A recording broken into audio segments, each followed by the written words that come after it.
Olá, boa tarde, tudo bem, E aí, gente? Boa tudo tarde, jóia? tudo jóia? Começando mais um Woodcast. Hoje a gente está recebendo o Flávio Cantoni, da Inspira Design, que veio Aí, participar desse papo com a gente. Tudo bem, Flávio? Tudo tranquilo, graças a Deus. Obrigado aí por ter me convidado. É uma honra estar com vocês em qualquer tipo de projeto. Legal, bacana. A gente também ficou super feliz com o seu aceite aí. E um assunto que nos une, né? Que é o design. A gente achou, na hora que a gente estava fazendo a pauta e construindo o conteúdo, a gente, puxa, vamos chamar outras pessoas para agregar, para não ficar só o papo dos designers da Mood, mas a gente trazer outras pessoas para conversar com a gente. Então, o papo hoje é banalização ou popularização do design. A gente trouxe um conteúdo semana passada no nosso feed, no Instagram e no nosso blog, como o termo design vem sendo usado muito em diversas áreas e como isso, de alguma forma, acaba popularizando e trazendo o design para a vida das pessoas. Então, eu vou falar de em algumas vezes que o design foi usado como design de sobrancelha, o design de plantas, o sim, design do quê? Bom, não sei, são tantos. Deve ter design quântico também, né, gente? Certeza tem, que tem, com né? certeza. Quântico ele entra em tudo também.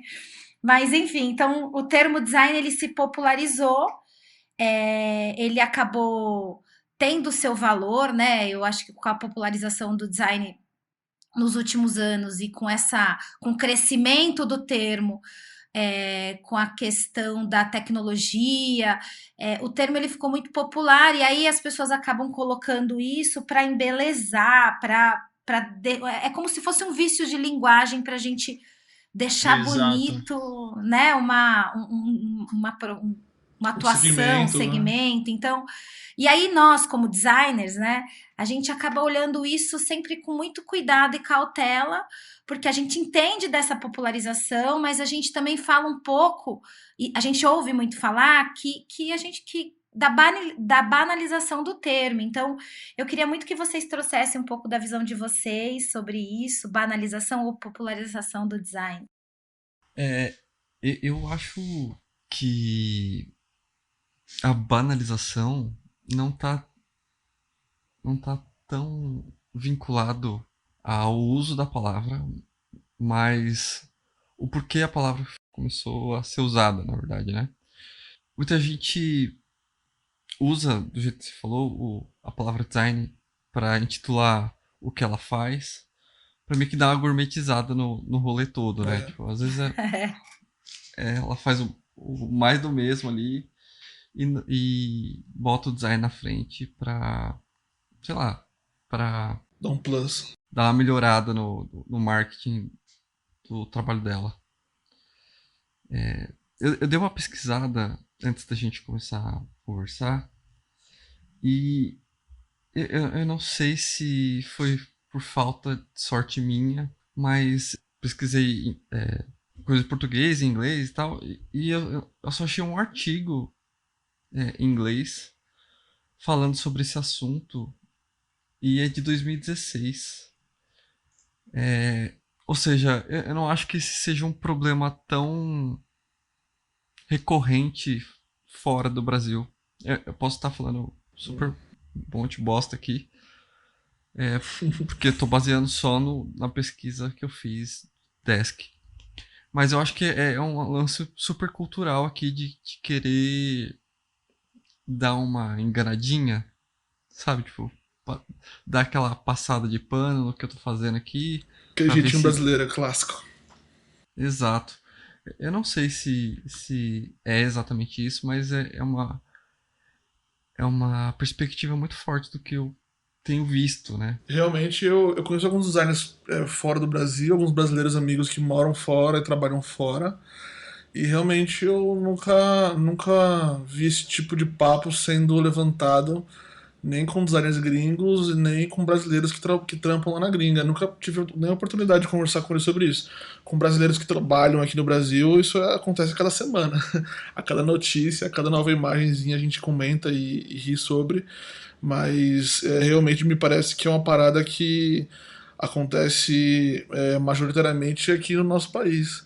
Acho que esse nosso jeitinho brasileiro de tentar facilitar as coisas, de engambelar as coisas, fazer as coisas meio na gambiarra, deve influenciar um pouco isso, né? Eu tenho um ponto de vista até bem simplista a respeito do assunto, se vocês me permitem compartilhar.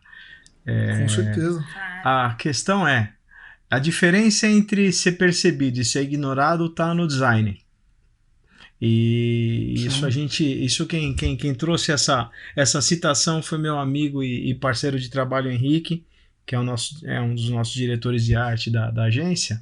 Legal. E com base nessa informação, com base nesse postulado aí, a gente pode ser bem amplo. A natureza ela já coloca isso para a gente perceber, porque a natureza usa de design para chamar atenção ou para se ocultar, para se camuflar ou para seduzir, né? Então os pássaros, os animais, na natureza, as flores, tudo o design tem uma função prática que é para definir, para atrair ou para afastar, ou para sinalizar, olha, aqueles sapinhos que tem aquela coloração bem viva, ó, eu sou venenoso, polvo também pequenininho, ó, eu sou venenoso.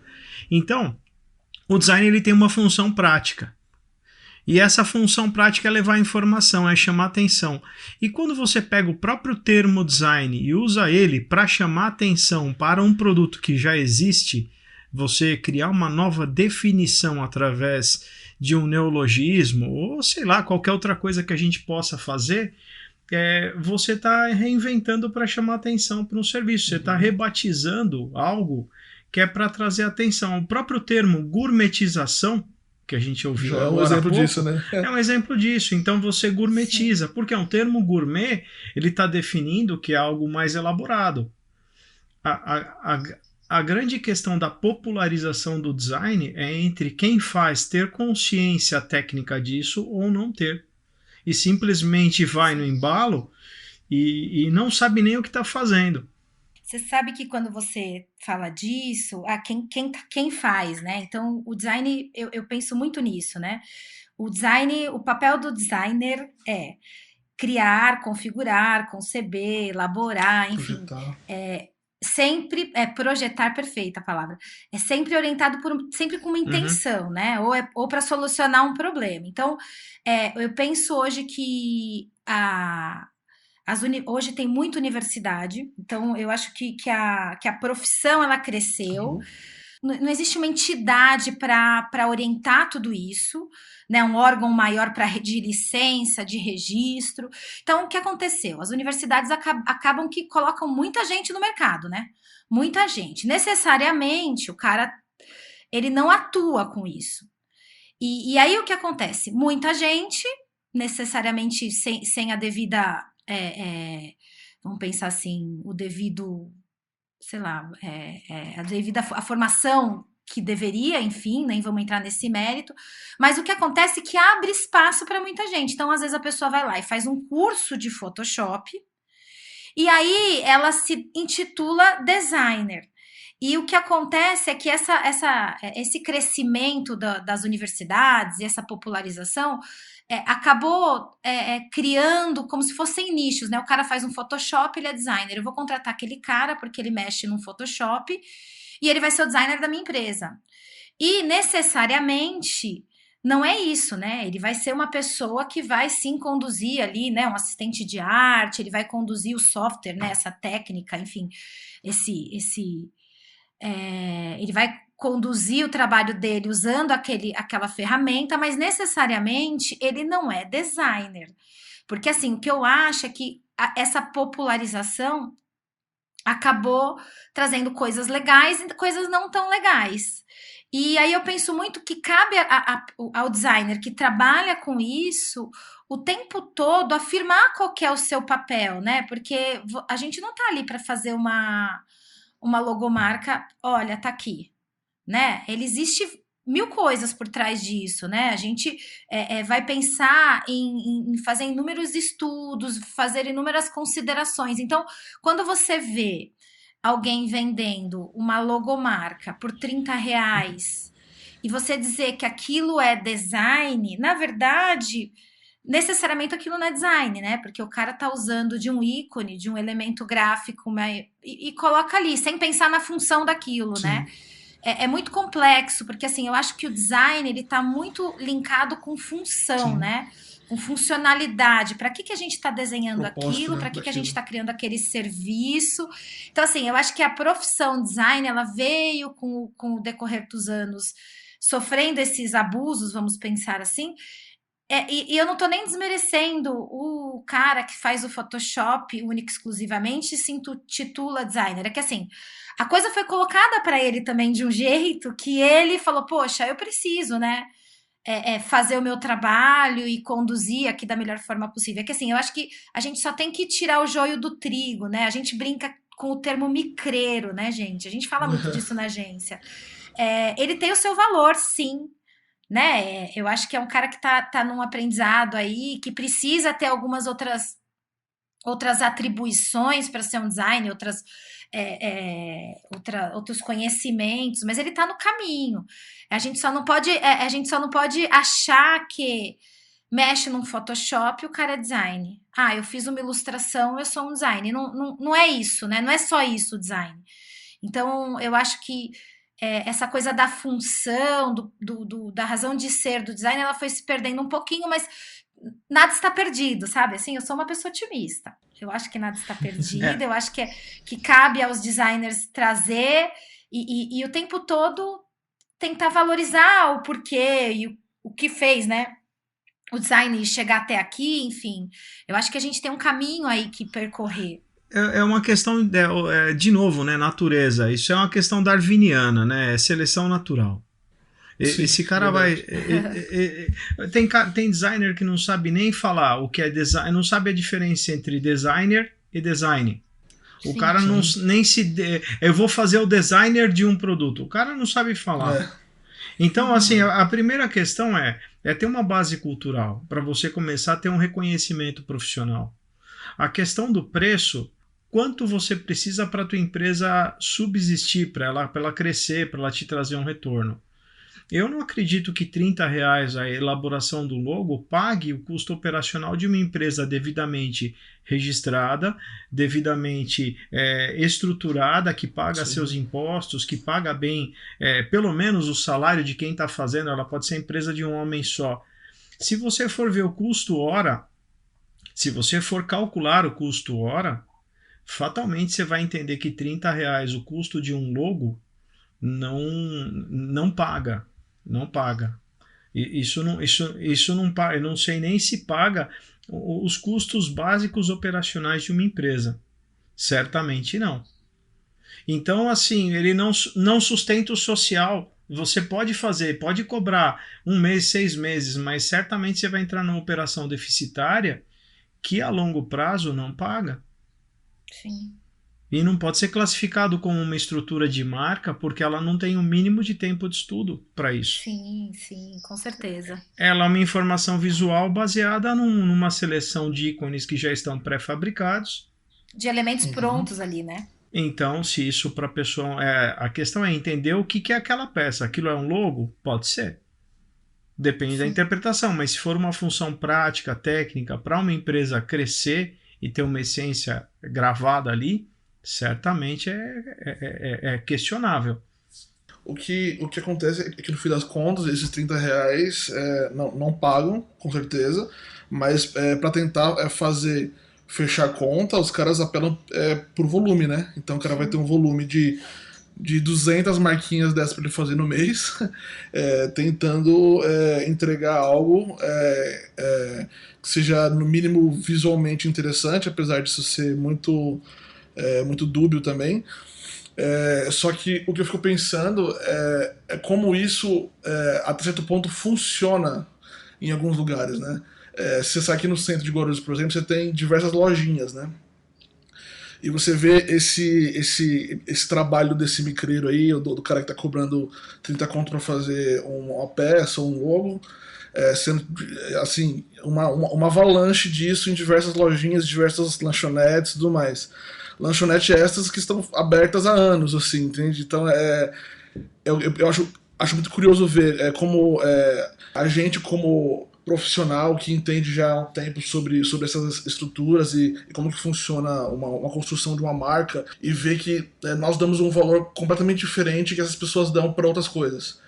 Então você vê um cara não um cara, mas diversas lanchonetes ou pequenos estabelecimentos que vivem ali durante anos e constroem a sua clientela durante anos com um trabalho de design completamente descompensado, né? E torto, e mal feito, e com ícone repetido de outras 200 lanchonetes da cidade.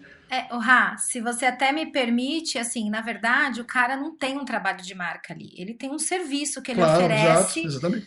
Não é a marca que faz Não ele é, não é, perdurar, né? O serviço não dele mesmo. tá ali.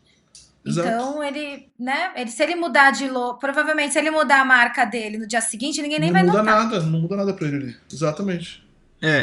E assim, isso é por isso que eu numa situação lá do núcleo de comunicação, né, onde foi perguntado, o Sérgio perguntou isso pra gente, eu falo, cara, tem cliente para tudo, né?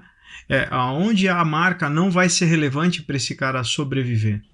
Então, onde a marca não é relevante para ele ser identificado, é só questão fonética, vai lá no bar do Zé.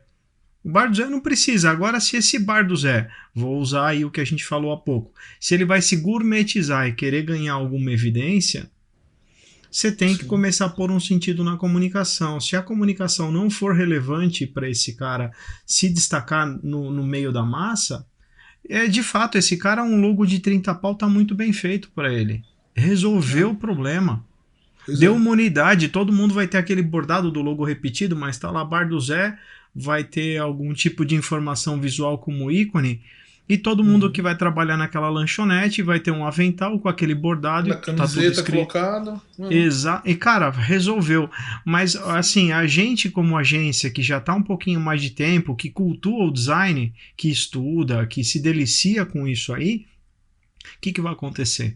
A gente vai ter que deixar esse cliente desse design de R$30 por logo e entender que o nosso público é outro. E a gente não vai... É muito difícil colocar na cabeça desse cara... Cara, não vai ser, não qual vai é a rolar. diferença, né? É muito complicado, cara. Não é justo você chegar e falar assim, olha, o custo da identidade visual que eu vou criar para você, que é a estrutura de marca, começa em R$4.000. O cara te dá um tiro.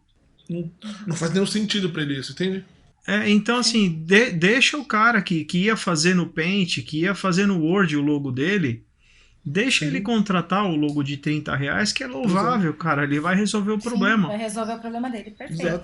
Só que, assim, esse cara, a empresa que nos confundirá, a grande bobeira da história é um cliente que tem porte e tem necessidade de ter um logo bem estruturado, querer comparar o serviço de uma pessoa que desenvolve algo por R$30 e comparar com uma agência que está estruturada, tem um time, tem todo um estudo, um processo que às vezes leva um mês ou mais para comparar valor. Falar, amigão, não dá. Todo cara que tem um alicate na mão é mecânico, né? Ou é eletricista? Não. O cara tá usando a ferramenta ali, né? Então eu acho que é bem por aí. Que é bem isso mesmo, é o lance do uso da ferramenta, né? Eu posso usar. A gente vê agora esses softwares online, não é software, sei lá, como aplicativos, desculpa. Aplicações, eles chamam. Tipo assim, que nem o Canva. Muita gente faz o logo lá no Canva, então. Sim. Né? Então você fala, o cara vai falar assim, pra que eu preciso, né? Eu faço aqui, bom, legal, é isso mesmo que a gente tá falando, é a ferramenta, né? Você tem a ferramenta, agora o que você faz com a ferramenta, né? O que você constrói com a ferramenta é o que vai dizer quem tá ali por trás, né? Quem tá por trás da ferramenta é que vai direcionar aí o trabalho, né? Sabe o que eu ia falar para vocês? Vamos escutar, a gente comentou sobre o Lucas é um parceiro nosso de uma agência daqui de Guarulhos também, a agência dele tá na periferia e ele tem esse posicionamento, ele mandou um áudio pra gente da posição dele, do que ele acha sobre a banalização ou popularização do design. Vamos ouvir, galera? Bora. Bora. Vamos ver. Salve, galera! Eu me chamo Lucas Felipe, sou diretor executivo na Edital, uma agência de brand social marketing cravada na periferia, com escritório no Pimentas. Assumo que nunca gravei para um podcast antes e que delícia, cara, poder contribuir com esse papo. E bom, vamos lá, vamos falar desse tema polêmico, que é a banalização ou a popularização do design. Eu acho que antes a gente precisa entender o conceito de design, né? Na minha forma de ver, o designer é dar forma a uma ideia de forma inteligente e inovadora. E quando eu falo sobre inovação, não me refiro à tecnologia diretamente, tá? Até mesmo porque eu acredito que inovação pode e deve ser simples. Se a gente for analisar bem, a palavra design se popularizou muito, porém não conceito. É muita gente falando que faz design, porém um design não é só estética, não é só deixar algo bonitinho. É solução. Falando da profissão, de fato, existem ótimos designers que nunca pisaram um pé em uma faculdade, assim como eu, desculpa a modéstia, tá? Mas quem pisa, eu acredito que deveria sair muito mais preparado, né? Muito mais preparado para o mercado. E não é de hoje que grandes empresas despertaram a mentalidade que o design como um todo, né, não só a parte estética, é necessário para o desenvolvimento de processos, produtos, e é um diferencial competitivo no mercado, né? Mas ainda existe uma certa marginalização do design, e é isso que me preocupa, né? Como se o que eu faço, como o que vocês fazem, né? Inclusive sou fã, qualquer um pode fazer a qualquer hora, quando bem entender, e a gente sabe que não é bem assim, né? Eu acho que o que contribui para isso é a falta de preparo e a falta de regularização do design. E é por isso que nossa profissão vive sobre constantes questionamentos, né? E a minha luta diária trabalhando com micro, pequenos e médios empreendedores da periferia é mudar a mentalidade dessa galera, do meu cliente, do meu parceiro. E mesmo trabalhando com esse público que muitas das vezes não possui recursos financeiros para ter acesso a grandes agências, é bacana eu falar que hoje eu vivo disso, né? Bom, eu espero que minha participação seja norte aí para o papo de vocês e um abração. O Lucas, ele comentou alguma coisa da regulamentação da profissão. E uma coisa que eu acho que assim, que é bacana da gente pensar, se a gente pensar na periferia, né? Como que a comunicação está dentro desses espaços e como esses microempresários, microempreendedores têm acesso a tudo isso, né?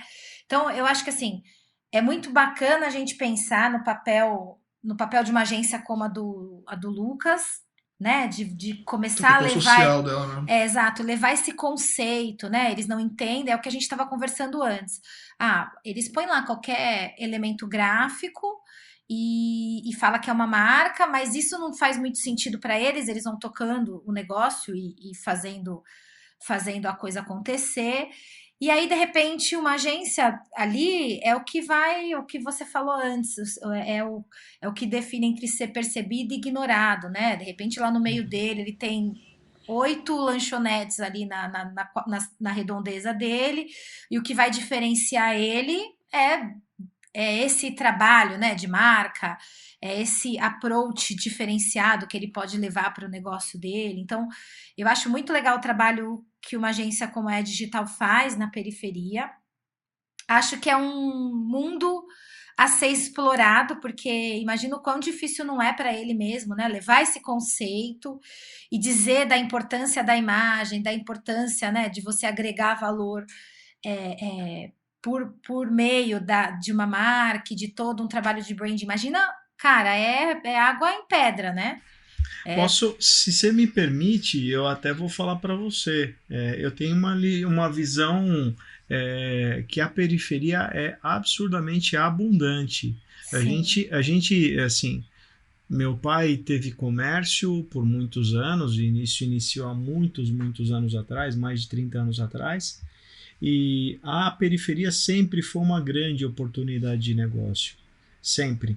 Sempre o nível de inadimplência na periferia é menor, porque o nome deles vale muito mais do que qualquer coisa que eles tenham. Normalmente eu já ouvi falar em mais de uma estrutura, mais de uma organização aqui na cidade, que o crescimento do São João, do Pimentas, aqui na nossa região periférica, é muito maior que a daqui do centro. O dobro do que daqui do centro. Sim. Porque ali acontece o movimento, ali as coisas acontecem. Então, tem muita oportunidade, tem muito cara cheio do dinheiro na periferia. A questão é que existe uma marginalização errônea, porque todos eles sabem o que é qualidade, todos eles sabem o que é bom, todo mundo sabe o que é um prato de comida bom, todo mundo sabe o que é um tênis caro de R$1.000. Muitas vezes você vende muito, mas eu trabalhei para uma empresa do varejo de calçados, né, de tênis, e as lojas que mais vendem são as lojas na periferia. Nas regiões mais nobres, o desembolso, o ticket médio de determinados tipos de calçados, de tênis, é muito mais fácil você vender um Nike de R$1.000 na periferia do que vender aqui para onde você tem um lado mais nobre. Porque o cara vai usar aquilo para se autoafirmar, para mostrar que tem poder aquisitivo, mesmo que ele vai usar todo o salário dele para isso. E é muito bacana esse movimento, é muito próspero. Quero ser polêmico. Mas não em relação ao Lucas, mas em relação a tudo que a gente tem conversado até agora. Porque a gente se limitou a falar de design na perspectiva de agência, né? E não no âmbito geral da palavra, que envolve muito mais do que só o design gráfico, design de produto, design de 1 milhão de coisas. E o porquê que a gente, tipo, se for intencional isso de voltar o olhar só para esse tipo de design, ou se é tipo um vício comum de direcionar o design para um lance gráfico. Eu acho que é comum, viu, as pessoas direcionarem. A gente acabou levando para o viés, para esse viés, que talvez porque as agências aqui são agências voltadas mais para o universo do branding, de marca. Mas eu achei muito legal que você trouxe, Davi, porque é isso mesmo, assim, o design ele tá em muito mais lugares do que a gente imagina, né? E hoje em dia as pessoas elas acabam linkando mais com tudo que é estética, vamos pensar assim, né? Visual. Sim. Mas, por exemplo, serviços, né? Que necessariamente não é você pôr uma plaquinha e um painel bonito na fachada de uma loja, né? Mas o que está por trás disso, né? De que jeito que o design acaba atuando também, né? Nessas outras frentes de negócio. É um exercício bom de se fazer, porque às vezes a gente não pensa nessa automação que a gente faz, né, na hora de pensar um assunto. Será que a gente... A questão do design é bem da estruturação, né? De como você concebe, né? De como você organiza e dá hierarquia para o que você está querendo transmitir ou simplesmente ser, né? Então, é uma questão conceitual. A questão conceitual é ampla, né? Como eu comecei a falar no caso da natureza. Você tem o design, você tem a estrutura de como você percebe animal, o vegetal, ou até o próprio mineral, até a conformidade do relevo pela erosão. O que acontece? Você tem uma estrutura visual ali, e você tem um porquê daquilo. Aquilo está relacionado a um porquê. ou de uma função, ou de sofrer uma ação, né? É para interação, né? E você faz esse uso.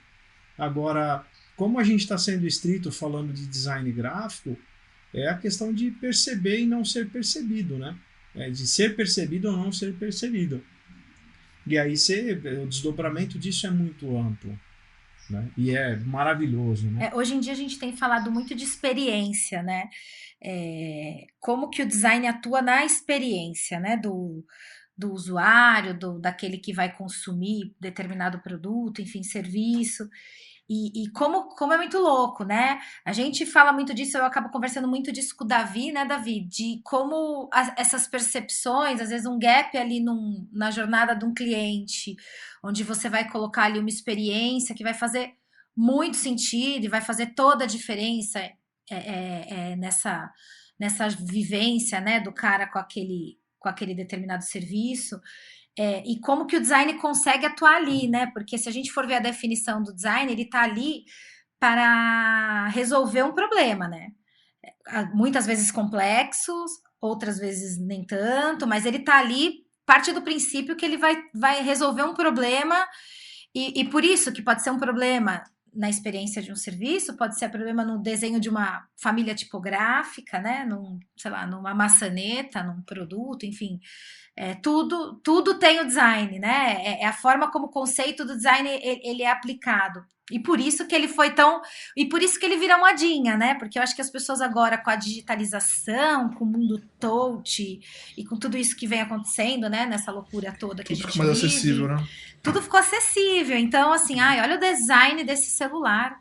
Olha, os caras, a Apple pensou na forma como vai pôr o dedinho lá para abrir o celular. Vocês sabem disso? Então, assim, cada vez você escuta uma história, né? Algumas lendas, alguns mitos e lendas que aparecem. São lendas urbanas, né? Que estão aparecendo aí. Fulano, quando pensou, porque era mais fácil desse jeito. Então, assim, eu acho muito legal nesse sentido a popularização, né? Porque a gente fala muito sobre o design em vários sentidos. Mas como é importante nós, como designers, dizer qual que é o nosso papel, né? Dizer que a gente está ali não para deixar a marca bonita ou para deixar o produto apenas bonitinho, né? Não vai ser o bonitinho ordinário, né? Vai ser o bonitinho e muito usual, e muito funcional, e Com muito... muita função, com muito propósito, né? Exato, porque o design, ele nasceu por isso, né? Ele não tem a ver com arte. Eu acho que isso é muito legal a gente dizer. Ele não é uma arte, né, que tá ali só para causar uma reflexão, isso aí, ele tem que ter uma função, ele tem que ter um propósito, né, tem um porquê por trás, né, a arte muitas vezes ela não tem isso, né, às vezes ela tem um propósito apenas de causar um impacto e acabou, e a partir dali outras coisas acontecem, né, então eu acho que, eu acredito que ele é muito confundido. E por isso que nós, como designers, a gente tem que o tempo todo levantar essa bandeira, né?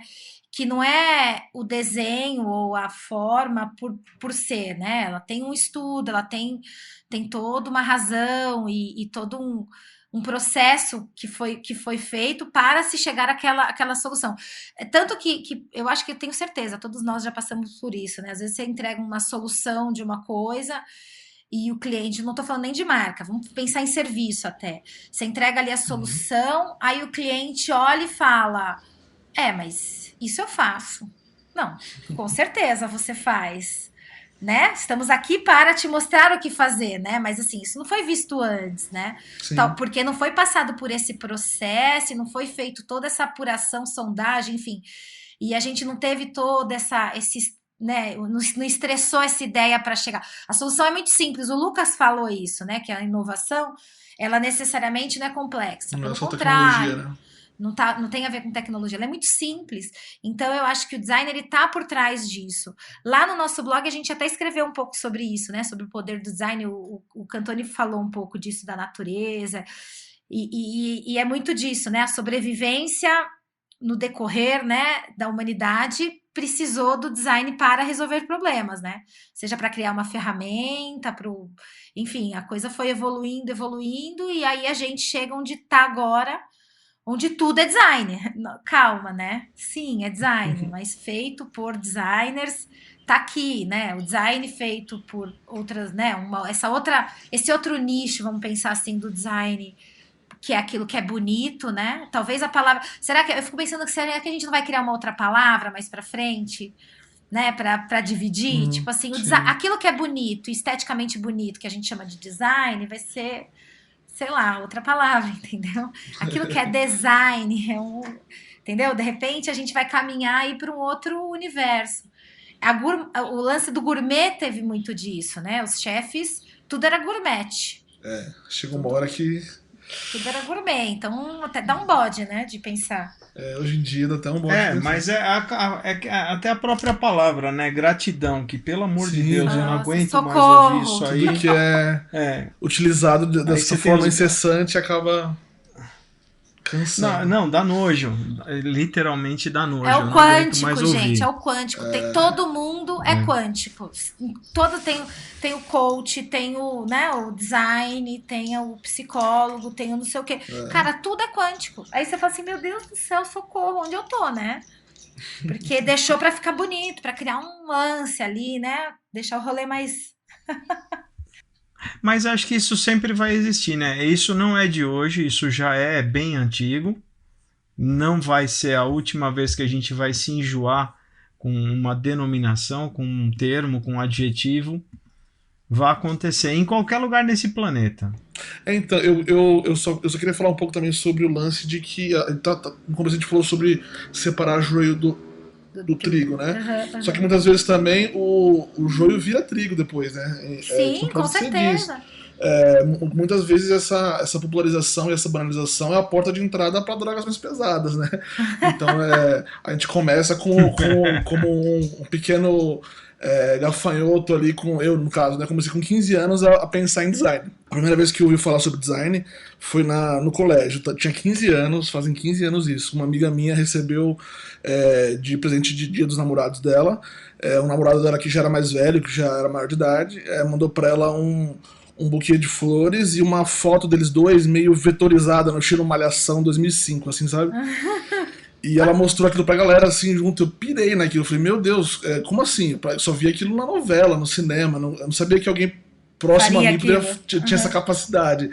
Eu falei, mas como assim? Ele é o quê? Ela falou, não, ele é designer. Eu falei, como assim? Mas e aí? Onde que é? Ele trabalha com o quê? O que ele mexe? Ela falou, não, eu vou falar com ele, eu pedi pra ele algumas dicas e te passo. E ela falou com ele, depois de uns dias, trocar ideia, falou, ele usa esse software, ele usa o Photoshop, assim que funciona, blá, blá, blá. Tem isso aqui, alguns lugares. Não tinha YouTube na época nesse nível pra poder ensinar a gente a nada, então ele me indicou alguns blogs e tal. E ali eu comecei a me interessar e buscar e tudo mais. Então, em poucos meses ali, 1 ano e pouquinho, eu já tava ganhando um dinheirinho com isso de micreiro, total. A minha primeira experiência com design não foi acadêmica, digamos assim, né? Foi no dia a dia, com software pirata Mas eu acho que é comum com indicações isso, de blogs. Isso é muito comum, cara.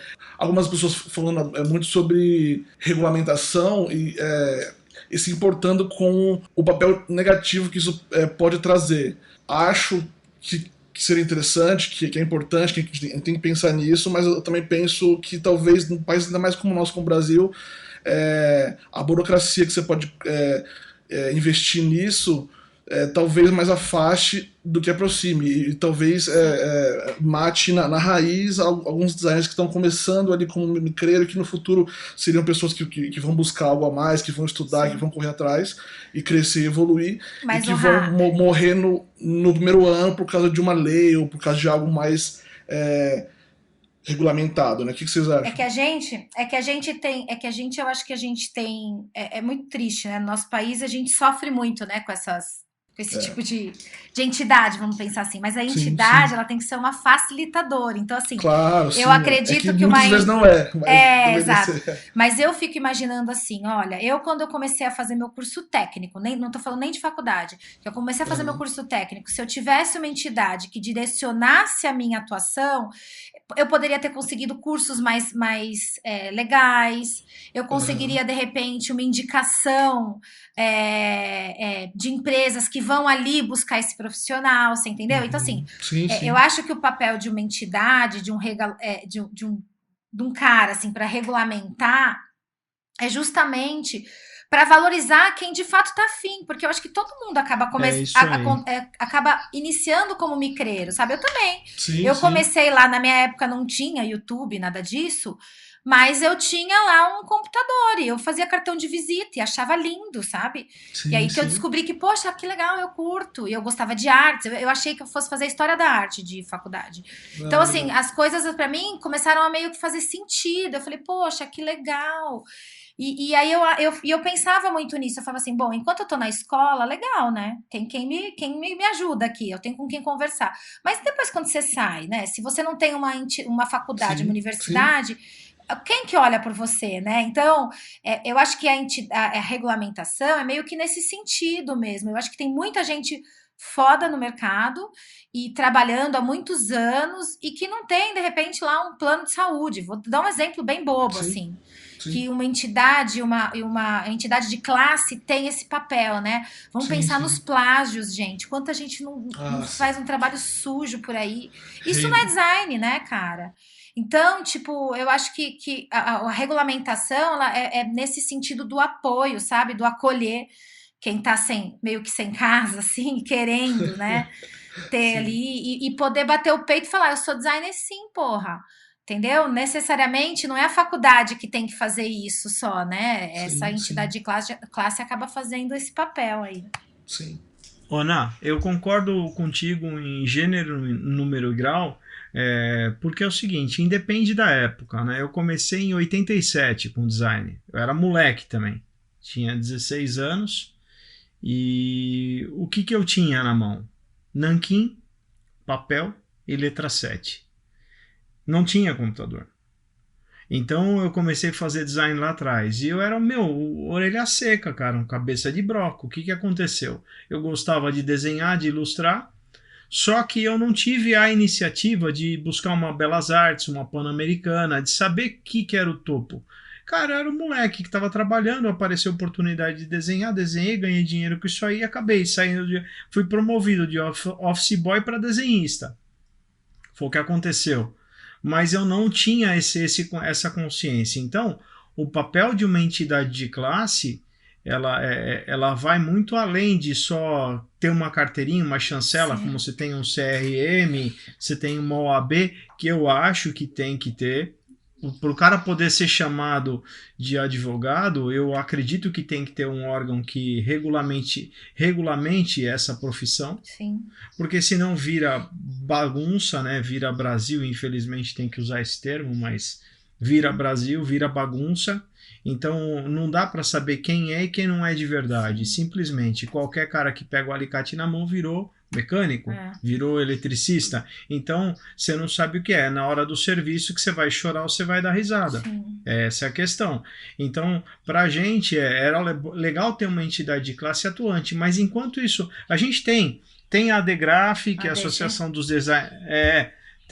Tem também a AB Design, que ela é uma confraria de agências, né, de design que cuidam de brand identity, mas tinha que ter uma chancela. Só que aí o que a gente faz? Até uma proposta do nosso núcleo de comunicação é de se conectar aqui regionalmente com as faculdades e promover a interação dos alunos que estão interessados em visitar a agência. E eu vou falar para vocês que a galera não está nem um pouco interessada. Eu já dei algumas vezes palestra, cheguei até aqui na Universidade de Guarulhos e falei assim, olha, quem tiver afim, a Inspire está de portas abertas. Eu tive 2 alunos que foram, no meio de 30, os que estavam morgando na sala de aula. Então, eu era um dos que estava morgando na sala de aula quando eu fiz minha primeira faculdade. Quando eu escolhi fazer marketing, que foi a segunda, na boa, ninguém me segurou naquela faculdade. Eu fui para as cabeças, mas eu sabia o que eu queria.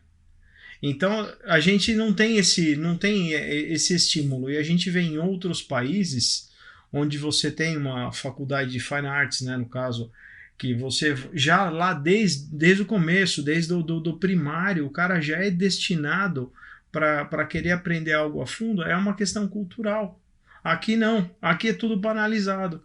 Sim.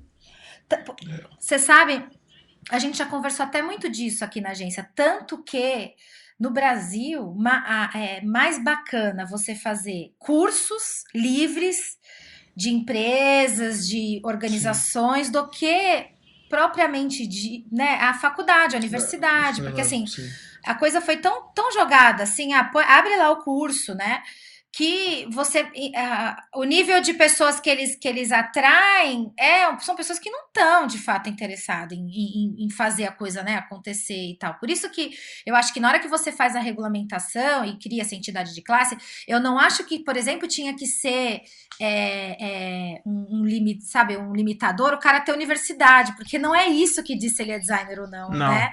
Então eu acho que assim, seriam outros os critérios, entende? Porque eu acho que aí muita gente que hoje trabalha e que só não tem a universidade, que hoje não é um limitante, né, não define quem é quem a universidade, muito cara ia estar assim, sabe, de uma forma um pouco mais tranquila, atuando, enfim, entrando em lugares legais, quem de fato faz um trabalho bacana, estaria conseguindo abrir mais portas, enfim, teria lá uma rede, eu sei lá como, né?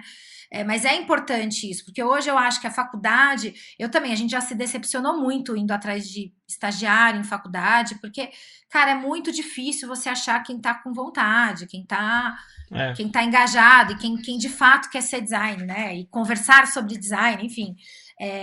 A gente já teve várias conversas, eu já recebi muitos estudantes também. E aí você, sabe, para trabalho de conclusão de curso, quer conhecer a agência, a gente sempre recebe. E você percebe o nível de despreparo daquelas pessoas que, sabe assim, estão ali só para mesmo que fazer um trabalho. E aí você fica até triste, que você fala, mó fim de contribuir, de mostrar, enfim, de abrir a porta da agência, mas você não vê as pessoas no engajamento com isso. Então, eu acho que conforme vai passando o tempo, essa necessidade dessa licença, registro, enfim, do separar o joio do trigo vai ser necessário, porque hoje em dia tem faculdade em tudo que é esquina, por isso que hoje faculdade não é o que define, né? Você abre uma vaga de diretor de arte, não dá para você procurar pela faculdade, não é isso. O que a gente pergunta? Experiência, portfólio. Às vezes a pessoa não tem portfólio, eu acho o máximo quando eu recebo aqueles portfólios fakes, né? Que o cara fez para criar o portfólio dele, necessariamente não são trabalhos que saíram para rua. Mas, pô. Não teve job real, mas teve ali, né? Que animal, que legal. A pessoa foi lá, que fez e construiu, e tem lá defesa. E aí você fala, pô, que bacana. Mas é difícil você achar um cara assim, né? Hoje em dia. Exato. Eu acho que hoje, na agência, que a gente mais prioriza é social skill, né? Tipo, a capacidade que o cara tem de socializar ali, porque isso é muito difícil. Profissional excelente, às vezes não é nem tão difícil de achar. O problema é como ele vai funcionar dentro daquele esquema todo. Tipo, e às vezes tipo, isso a faculdade não ensina. Tipo, sim. Isso e muito mais, né? Porque tem uma máxima legal que eu já ouvi aí, que você contrata pelo currículo / portfólio e demite pelo comportamento. Sim. Bem isso mesmo. E aí você fica a pau da vida, né? Você fala, porra, fui enganado. Sim, sim. Mas porque aí não adianta, né? A gente falou disso há umas semanas atrás, aí acho que mês passado, sobre o lance do ego, né? Que o designer, ele não é um artista, né? Ele não é um cara inacessível, pelo contrário, ele é um cara que tá ali e que precisa ter interação para entender o que tá acontecendo no mundo. Porque se ele não interagir, ele não vai conseguir atuar como designer, né? Porque atrás de uma tela do computador, ele tem algumas informações, mas não é só ali que ele tem informação, né? Existe mundo além de telas. Então, se a gente se a gente não construir esse traquejo social, é difícil você atuar. Não tem como sair disso, não. É complexo. Aí é isso. Alguém mais quer agregar alguma coisa? Gente, esse tema, ele é bem denso, né? Se a gente for ver, ele é bem denso. Se deixar... Acho que para concluir uma ideia, pelo menos do meu ponto de vista, eu não acho que existe a banalização do design como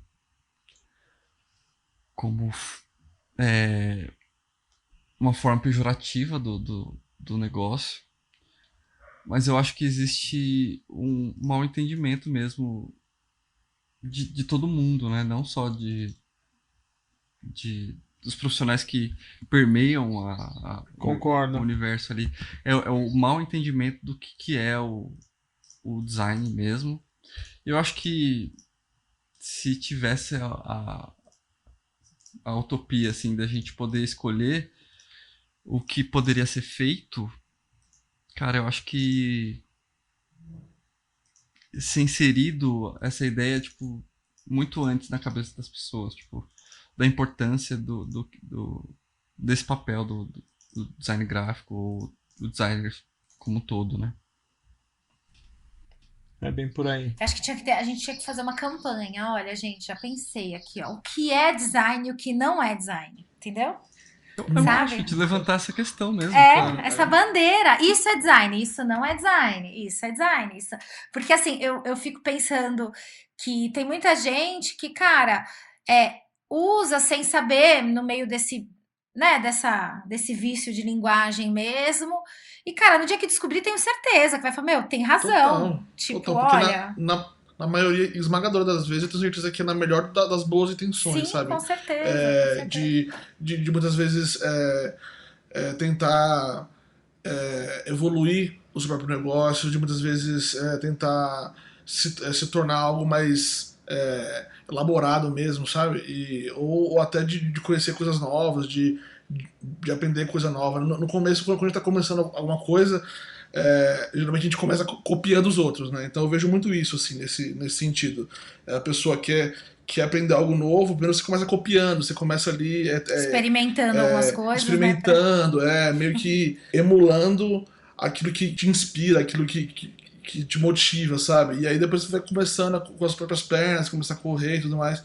Então eu creio também que com bom estímulo, a maioria esmagadora dessas pessoas realmente que estão buscando isso de uma forma de crescimento pessoal e profissional, embarca e cresce e evolui com certeza. E é isso que a gente falou antes, né? O Cantoni falou, olha, se a gente for pensar, vou até voltar pro assunto periferia.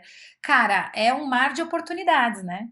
Se eles já acham importante, vamos pensar assim, se já é importante você colocar um termo como um vício de linguagem para se destacar, poxa, pensa o quanto de oportunidade a gente não tem, né? Nesses mercados para se levar coisas novas, para criar novos termos, enfim, novos conceitos e definições aí.